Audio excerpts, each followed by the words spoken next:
نحمده ونصلي ونسلم على رسوله الكريم اما بعد اعوذ بالله من الشيطان الرجيم بسم الله الرحمن الرحيم انا انزلناه في ليلة القدر وما ادراك ما ليلة القدر صدق الله العظيم اللهم صل على سيدنا ومولانا محمد معدن الجود والکرم وآلہ وصحبہ وبارک وسلم الصلاة والسلام علیک یا سیدی یا رسول اللہ وعلی آلک واصحابک یا حبیب اللہ۔ حمد و صلاة کے بعد اللہ تعالیٰ نے قرآن مجید میں ارشاد فرمایا کہ انا انزلناہ فی لیلۃ القدر، فرمایا بے شک ہم نے اس قرآن پاک کو لیلۃ القدر میں نازل کیا ہے، قدر والی رات میں نازل کیا۔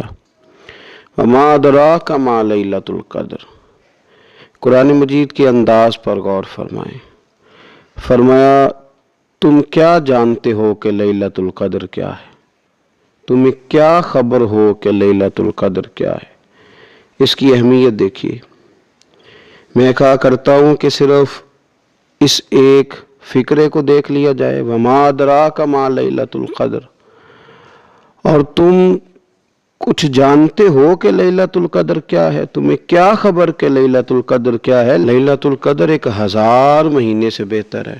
ان آیات کو دیکھیں اور ساتھ نبی پاک صلی اللہ علیہ وسلم کا وہ فرمان دیکھیں جس میں حضور علیہ السلام نے فرمایا تمہارے پاس ایک مہینہ آ رہا ہے رمضان کا، اس میں ایک رات ہے جو 1000 مہینے سے بہتر ہے، اور یہ لفظ کتنے جھنجھوڑنے والے ہیں۔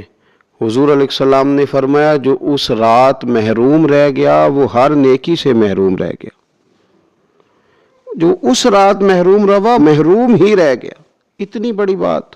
فرمایا تنزل الملائکۃ والروح، اس دن فرشتے اور روح القدس یعنی جبریل امین اترتے ہیں، فیہا اس رات میں، بِإِذْنِ رَبِّهِمْ مِنْ كُلِّ أَمْرٍ، اپنے رب کے حکم سے ہر خیر کے کام کے لیے۔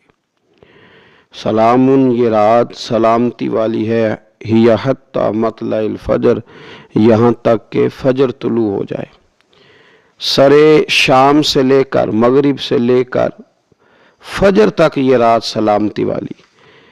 اس کو لیلۃ القدر اس لیے کہا جاتا ہے، ہمارے مفسرین فرماتے ہیں کہ اس دن قدر والی کتاب قرآن پاک قدر والے محبوب پہ نازل ہوئی اور قدر والی امت کی طرف بھیجی گئی۔ نبی پاک صلی اللہ تعالیٰ علیہ وسلم نے جب پرانی امتوں کی عمریں دیکھی، نہ کسی کی 1000 سال ہوئی، کسی کی اس سے زیادہ ہوئی، تو اللہ کے محبوب علیہ السلام کے دل مبارک میں یہ خیال آیا کہ میری امت کی عمریں تو بڑی تھوڑی ہوں گی، تو کیسے اتنی لمبی نیکیاں کر سکیں گے، تو اللہ تعالیٰ نے پھر لیلۃ القدر عطا فرمائی۔ گویا اس ایک رات میں جو آدمی نیکی کرے، 1000 دن نہیں۔ کتنا لوگوں کو شوق ہے کہ کوئی ایسا جیک لگے، یکدم میری ساری چیزیں بڑھ جائیں، تو اس پر بھی تو ذرا غور کرے نا۔ یہ ایک رات 1000 دن سے نہیں، 1000 مہینے سے افضل ہے۔ 1000 یکدم آپ کی نیکیوں کی عمر 1000 ماہ تک چلی جاتی ہے، کتنی بڑی فضیلت کی بات ہے۔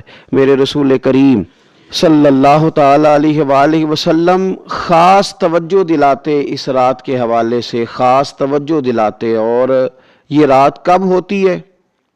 صحیح حدیث میں موجود ہے، نبی پاک صلی اللہ تعالیٰ علیہ وسلم نے فرمایا کہ اسے رمضان کے آخری عشرے میں تلاش کرو۔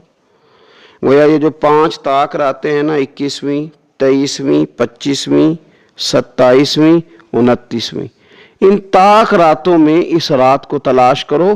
اس رات اللہ کے فرشتے نازل ہوتے ہیں، آسمان دنیا پر، زمین پر فرشتے اترتے ہیں، حضرت جبریل امین علیہ السلام انہیں لے کر کے آتے ہیں، اور فرشتے کیا کرتے ہیں کہ جو بندہ اس رات اللہ کی یاد میں موجود ہو، جو بندہ اللہ تبارک و تعالیٰ کے ذکر میں موجود ہو، جو بندہ اس دن اللہ تبارک و تعالیٰ کی بارگاہ میں کسی بھی طور پر حاضر ہو، فرشتے اس کے لیے دعائے مغفرت بھی کرتے ہیں اور رب کی بارگاہ میں التجائے رحمت بھی کرتے ہیں۔ اور ایک روایت میں ہمیں یوں بھی ملتا ہے کہ فرشتے اسے مصافحہ بھی کرتے ہیں، ہاتھ بھی ملاتے ہیں. دیکھیے نا کتنی سعادت مندی ہے کہ انسان عبادت کر رہا ہو اور فرشتے اس کی زیارت کو آئے. ہمارے صوفیاء فرماتے ہیں تو پکا پروگرام بنا لے عبادت کا، فرشتے کئی بار تیری زیارت کو آیا کریں گے. اور پھر ایک اور بات یہاں بڑی قابل توجہ ہے کہ انسان جب محسوس کرتا ہے نا مجھے کچھ دیکھ رہا ہے، تو ذرا اس کی عبادت کا انداز بھی تھوڑا تبدیل ہو جاتا ہے.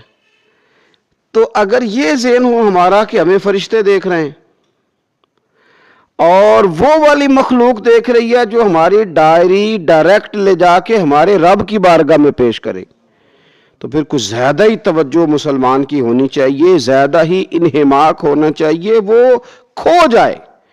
ٹھیک ہے ہم کمزور بھی ہیں، ہمارے اندر کچھ پریشانیاں بھی ہیں، ہماری بیماریاں بھی ہیں، ہم لاغر بھی ہیں، ضعف بھی آ جاتا ہے، تھکاوٹ بھی ہمیں آ لیتی ہے، لیکن لمبی تو بات ہی کوئی نہیں، 5 تو طاق راتیں. حضرت سیدہ عائشہ صدیقہ رضی اللہ تعالیٰ عنہ ارشاد فرماتی ہیں کہ جب رمضان کا آخری عشرہ شروع ہوتا تھا نا تو نبی پاک اپنی کمر کس لیتے تھے عبادت کے لیے، خود بھی رات کو اٹھتے تھے، ہمیں بھی جگاتے تھے، کیونکہ سونے کے دن تو نہیں، یہ تو جاگنے کے دن ہیں. ساون کی کالی راتوں میں جب بوندا باندی ہوتی ہے، وہ راتوں کو اٹھ اٹھ روتے ہیں جب خلقت ساری سوتی ہے. یہ رب کے بندوں کی شان ہے. اور ویسے بھی درویش کہتے ہیں کہ رات پوے تے بے درداں نو نیند پیاری آوے، درد منداں نو تے یاد سجن دی سوتیاں وی آن جگاوے. تو یہ وقت ہے خاص، اس خاص وقت اس بات کی طرف ضرور توجہ کرنی چاہیے. اور یہ جو کہا گیا نا کہ فرشتے نازل ہوتے ہیں بِإِذْنِ رَبِّهِمْ مِنْ كُلِّ امر، اللہ کے حکم سے آتے ہیں اور ہر کام کے لیے، ہر امر خیر کے لیے آتے ہیں. تو اس میں بھی ہمارے مفسرین نے لکھا ہے کہ وہ تمہارے لیے پورے سال کا فیصلہ کریں گے کہ تمہیں کیا دیا جائے گا، تم کیا حاصل کرو گے اللہ تبارک و تعالیٰ کی بارگاہ سے. تو اس کا معنی یہ ہوا کہ پھر تو یہ لینے کی رات ہے. ایسا نہ ہو کہ فرشتے آئے ہوں رب کی بارگاہ سے یہ پیغام کرم ہو کہ دینا ہے اور لینے والے سو رہے ہوں، وہ آرام میں ہوں. تو یاد رکھیں خیرات اسی کے پیالے میں آتی ہے جس کا پیالہ سیدھا ہوتا ہے، اور اگر پیالہ سیدھا نہ ہو تو خیرات پھر پیالے میں نہیں آیا کرتی.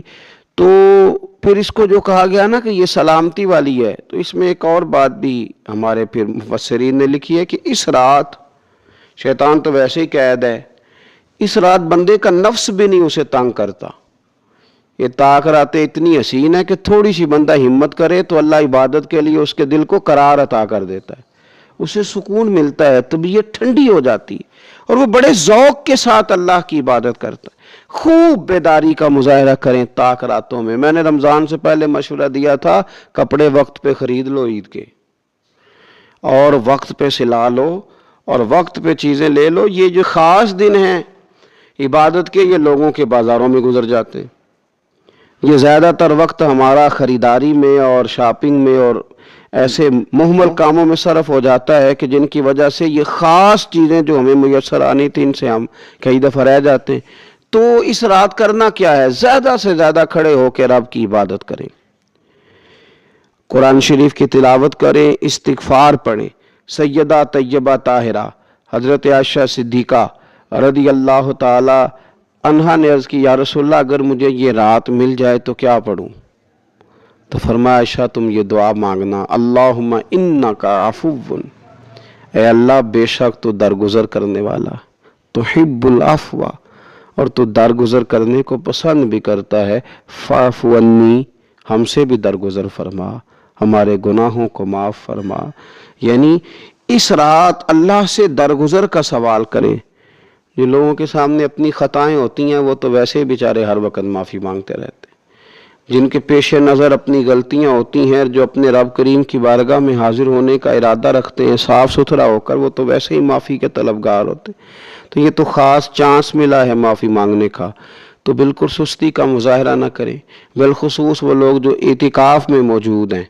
نیند تو کسی وقت بھی آ جاتی ہے، آپ دوپہر کو بھی ذرا چپ کر کے لائٹ آف کریں تو یہ آ ہی جاتی ہے. آپ سر شام بھی تھوڑا سا کھانا کھانے کے بعد اگر کمر سیدھی کرنے کو بھی لیٹ جائیں تو نیند تو پھر بھی آ ہی جاتی ہے. لیکن یہ سنہری قسم کے ایام ہیں، سختی نہیں، پابندی نہیں، فرض نہیں، لیکن اگر شوق کے ساتھ، ذوق کے ساتھ، توجہ کے ساتھ، میں ایک مثال دیا کرتا ہوں کہ یہ ہمارے پاس قیمتی دن ہے رمضان کے، ایک عمل کا ثواب 70 کے برابر ہے۔ تو جس طرح انسان کے پاس کوئی چیز تھوڑی دیر کے لیے آئے تو اس نے جانا ہو تو لوگ اس سے زیادہ فائدہ اٹھانے کی کوشش کرتے۔ دیہاتوں میں نا غریب گھروں میں استری نہیں ہوتی تھی، ہر گھر میں نہیں ہوتی تھی، تو کسی پڑوس سے استری لے کے آتے تھے تو بوڑھے لوگ یہ کہا کرتے تھے کہ زیادہ کپڑے استری کر لو، استری واپس کرنی ہے۔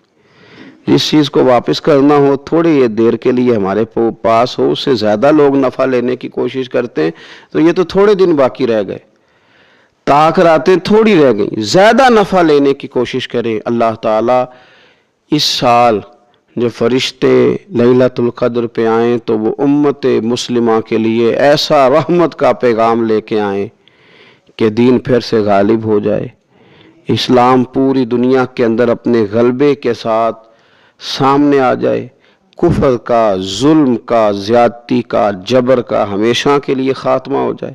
اور اللہ تعالیٰ اس سال لیلۃ القدر میں جن لوگوں کو معاف کرے گا، رب کریم ہم سب کے نام اس میں شامل فرمائے۔